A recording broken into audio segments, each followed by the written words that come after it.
Chapter 128. Rebirth. Who? Ava asked, trying to sound casual. As long as it wasn't Grace, anyone was fine. You know them? As Adrian spoke, he opened the album.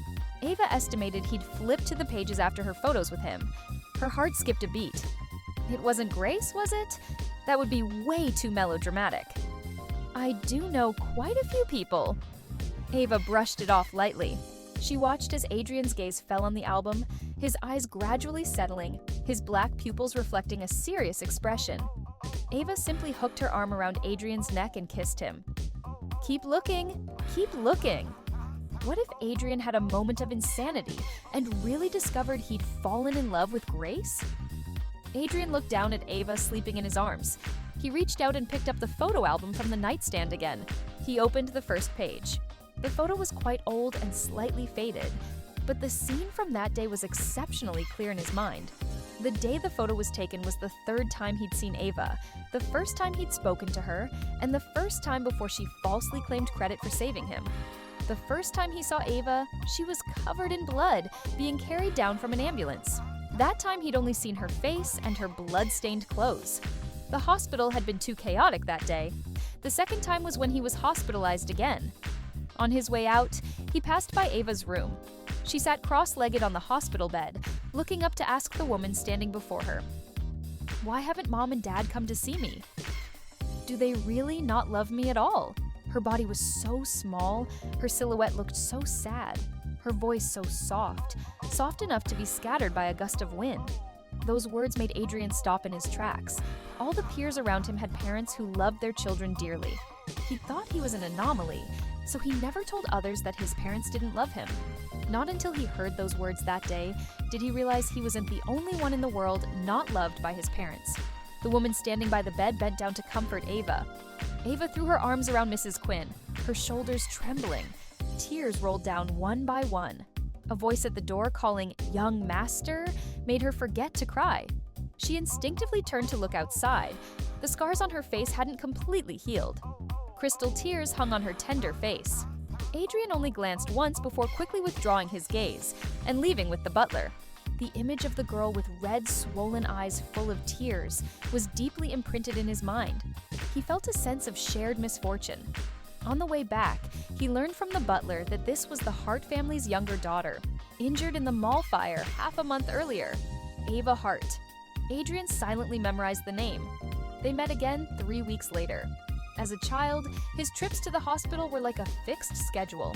This meeting wasn't in the VIP ward area, but in a regular 6-person room.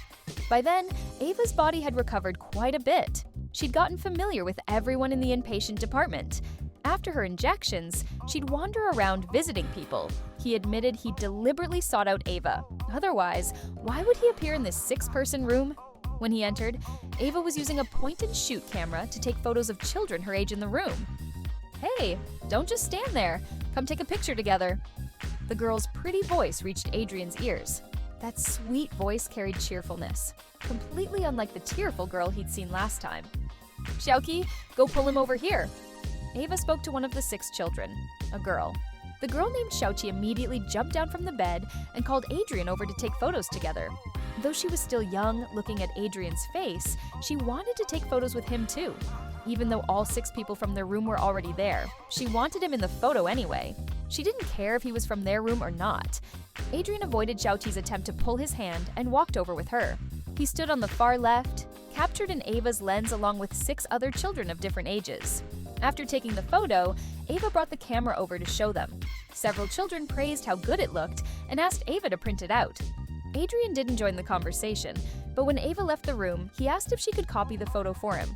Ava was fiddling with the camera at the time. She didn't refuse.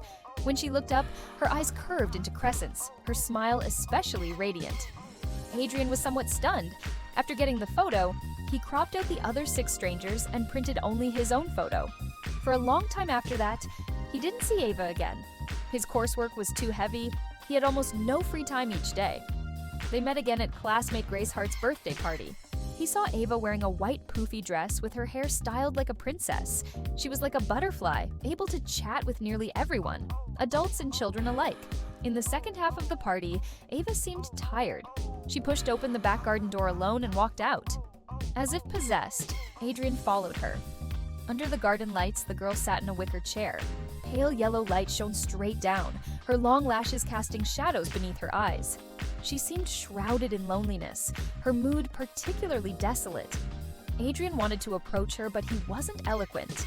He didn't know what to say to her, so he just stood there quietly, watching Ava lean back in the wicker chair, motionless for a long time.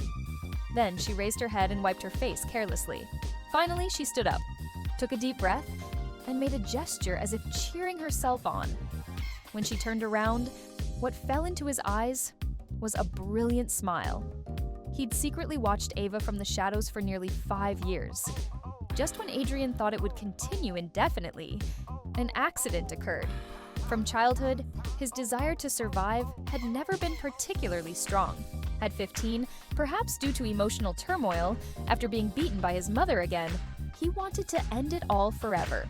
When he woke up, looking at the white ceiling, he felt no gratitude toward whoever had saved him, only that they'd gotten in his way. But that thought shattered the next second because, when he turned his head, he saw Ava's face. He knew Ava couldn't possibly have saved him, but he still asked, "Did you save me?"